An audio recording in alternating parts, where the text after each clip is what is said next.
Hi all.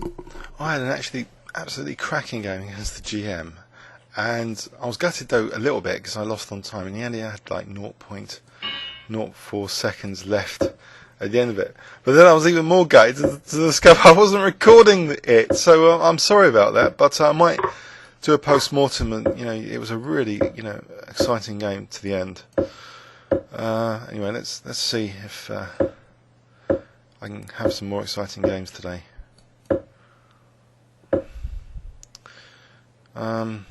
Was he forcing bishop d2? He's not really going to go for this draw. No! I'm going to have to vary. I don't want to draw. This is probably terrible variance. I can't give up the white pieces like that.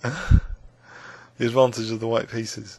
So it's an inferior move to do that. I think, was it Kasparov that was furious when someone did that to him? And he had to vary. Right, h4 for punishment for that cheekiness. Let's get to his king.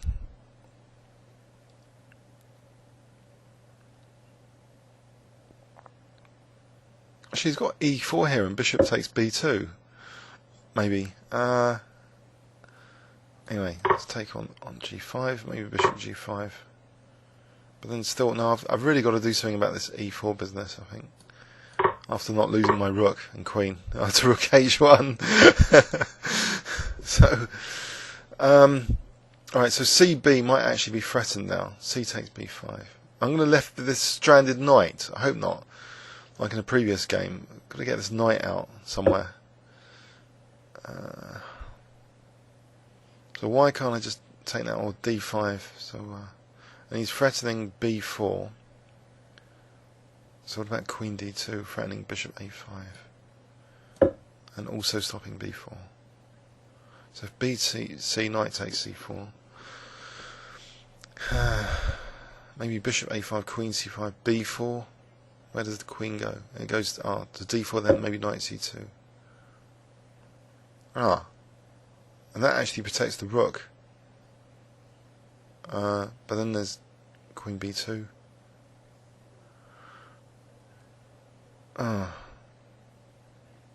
Still, it looks interesting.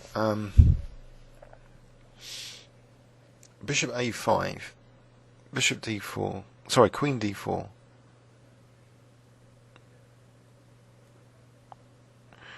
Bishop a5 first. What about just castling queenside? Hang on. Then a5. Oh no, knight takes b5. Let's do this. Alright, so maybe queen g5 or queen h6 coming up. Or do I want to play bishop a5 first? The king's actually now protecting b2, so this queen d4 stuff, I can maybe just play knight c2.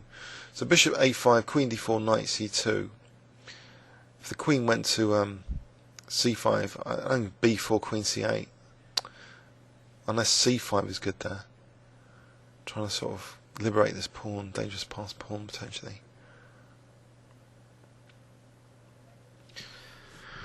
So yeah,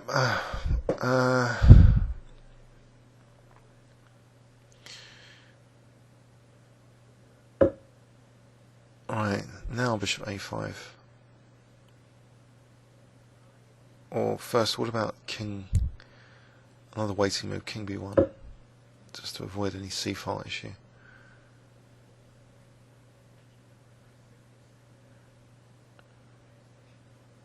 Bishop a5 is queen a7 in any case.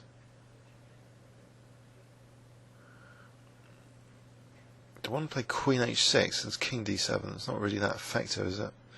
Try and chase that bishop on h8. So there's a difference between weaknesses and exploitable weaknesses. So one is kind of more theoretical than the other. If there's actually a practical weakness you can exploit. C takes, knight d5. There isn't bishop c4, is there? I think actually there might be, but then rook takes and then knight takes c3 might be dangerous. I think I'm going to go for that. actually. This idea of bishop c4. So rook takes, knight c3. I mean, the knight would be good on c4 attacking the queen, and d6. I want to get to that d6. So is that the exploitable weakness here? So have you heard of that term, exploitable weaknesses, as opposed to the just ordinary naked term weaknesses? Because if you've got a lot of pressure, then a lot of weaknesses are more exploitable, and sometimes you've got like a double pawn weakness. It's not really that exploitable from the opponent. So is a weakness only a weakness if it's really exploitable? Have you ever thought about that? I think I've mentioned it in some when I was more enthusiastic to do master games, past master games. So bishop c4. Let's assume that d6 is an exploitable weakness, and him taking on c3 isn't such a big deal, because maybe queen takes c3 anyway. So rook takes c4, knight c3. I've got queen takes c3, so that leaves the knight attacking the queen and d6. Okay. Now here, I don't know. There is maybe b takes a6.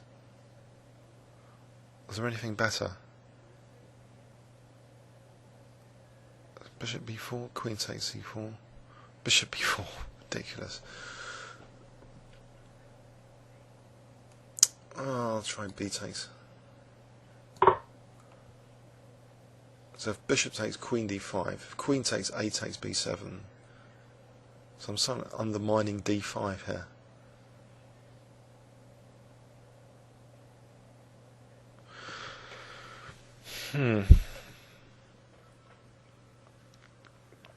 Drinking some Tesco's decaffeinated, freeze-dried coffee here. Tastes alright, actually.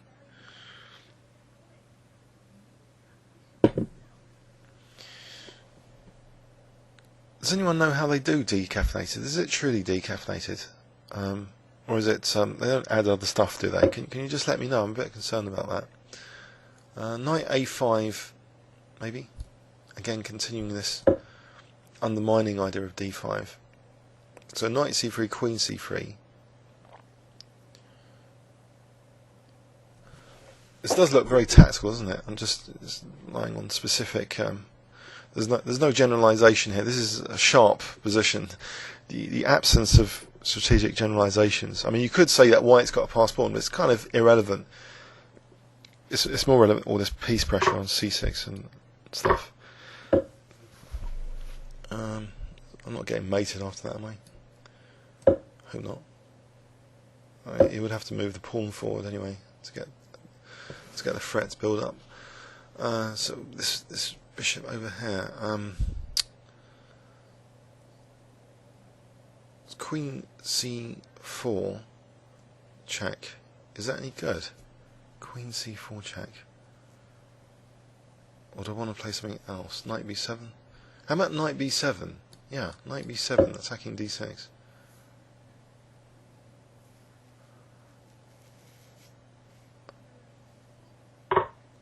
Okay. Now I can take on d6. I know he's got queen g2, I suppose. Check. I can go the exchange up with queen b3. What about just is there anything better? Queen c4. Queen c4 looks really dangerous because of queen e6.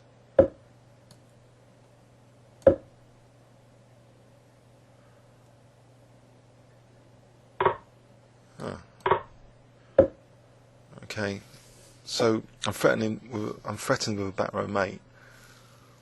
So I could just cheekily take on g6. What about just queen h4? He's resigned anyway. Queen h4. Yeah. Alright, yeah, let's have a quick look at that. So this is a classic line where black can actually go for a draw with this repetition, provoking an inferior move. So bishop d3, I'm not sure this is that great for white. So bishop c3, well, at least I don't know, the bishop had that nifty manoeuvre, but then b4 is like a major threat to consider. So I don't know, maybe I didn't play it that badly here, this game. This is not bad. So maybe the tactics training is paying off. There's no embarrassing losses of material. Please leave any comments or questions on YouTube. Thanks very much.